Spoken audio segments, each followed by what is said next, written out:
ఒక్కసారి కొమ్మూరి గోల్డ్ కి కాల్ చేయండి. తాకట్లో ఉన్న మీ బంగారాన్ని విడిపించి మార్కెట్ ప్రైస్ కి వాళ్ళు కొనుక్కుని మిగతా డబ్బులు మీకు ఇచ్చేస్తారు. ఏపీ సీఎం చంద్రబాబు నాయుడు తనదైన శైలిలో పాలనలో వేగం పెంచారు. దానికి ఇప్పటికే శ్రీకారం చుట్టారు. అమరావతి వేదికగా జరుగుతున్న కలెక్టర్ల కాన్ఫరెన్స్ లో మంత్రుల పనితీరుపై ఆయన చేసిన విశ్లేషణ ఇప్పుడు రాజకీయ వర్గాల్లో హాట్ టాపిక్ మారింది. కేవలం మాటలతో కాకుండా శాఖల వారీగా ఫైళ్ల క్లియరెన్స్ వేగాన్ని ప్రామాణికంగా తీసుకుని మంత్రులకు కూడా ర్యాంకులు కేటాయించడం అందరినీ ఆశ్చర్యానికి గురిచేసింది.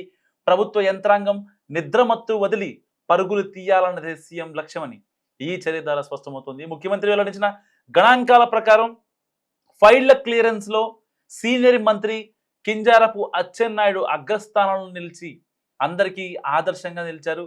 అచ్చెన్నాయుడు తన శాఖకు సంబంధించిన ఫైళ్లను ఏమాత్రం ఆలస్యం చేయకుండా పరిష్కరిస్తూ మొదటి ర్యాంకును కైవసం చేసుకున్నారు. ఆయన తర్వాతి స్థానాల్లో యువ మంత్రులు నిమ్మల రామానాయుడు, కొండపల్లి శ్రీనివాస్ నిలిచారు. ఇక అందరి దృష్టి ఆకర్షించిన విషయం ఏంటంటే డిప్యూటీ సీఎం పవన్ కళ్యాణ్ ఈ జాబితాలో 4వ స్థానంలో నిలిచారు. అయితే హోంమంత్రి వంగలపూడి అనిత ఈ విషయంలో ఆఖరి స్థానంలో ఉండడం చర్చనీయాంశమైంది.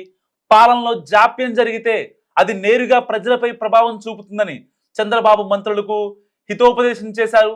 ఫైళ్లు టేబుల్ మీద పేరుకుపోతే అభివృద్ధి కుంటుపడుతుందని, టెక్నాలజీని వాడుకుంటూ ఎప్పటికప్పుడు నిర్ణయాలు తీసుకోవాలని సూచించారు.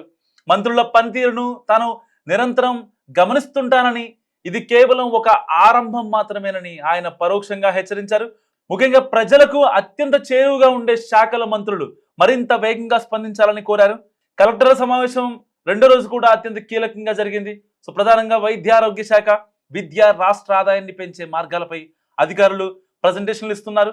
పెండింగ్ లో ఉన్న కోర్టు కేసులు, న్యాయపరమైన చిక్కులను ఎలా అధిగమించాలనే అంశంపై కూడా ఒక చర్చ జరిగింది. సో శాంతి భద్రతపై సీఎం ప్రత్యేకంగా సమీక్ష నిర్వహించారు. కలెక్టర్లు, ఎస్పీలతో కలిసి రాష్ట్రంలో నేర నియంత్రణ, మహిళల భద్రత వంటి అంశాలపై కీలక ఆదేశాలు జారీ చేసే అవకాశం కూడా లేకపోలేదు. మొత్తానికి చంద్రబాబు ర్యాంకుల వ్యూహం మంత్రుల్లో కొత్త ఉత్సాహాన్ని, అదే సమయంలో కాస్త టెన్షన్ కూడా క్రియేట్ చేసింది. పవన్ కళ్యాణ్కి మంత్రుల రేటింగ్స్ లో 4th ప్లేస్ రావడంపై మీరేమనుకుంటున్నారో మస్ట్ కామెంట్ చేయండి.